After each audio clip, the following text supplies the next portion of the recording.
Ngunit madali itong naiwasan ni Alma, mabilis at eksaktong gumalaw, kaya't agad niyang napabagsak ang tagasuri. Hindi makapaniwala sa kanyang kakayahan, napagtanto ng tagasuri na si Alma nga ay apo ni Alcor.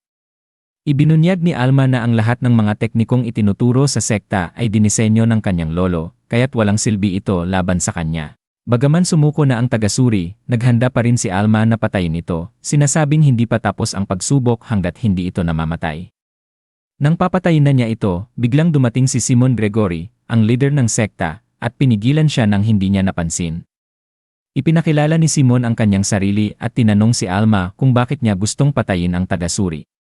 Ipinaliwanag ni Alma na tinuruan siya ng kanyang lolo na tanging ang malalakas lang ang dapat mabuhay at ang mga natalo sa pagsubok ay dapat ialay sa Diyos ng kabilang buhay.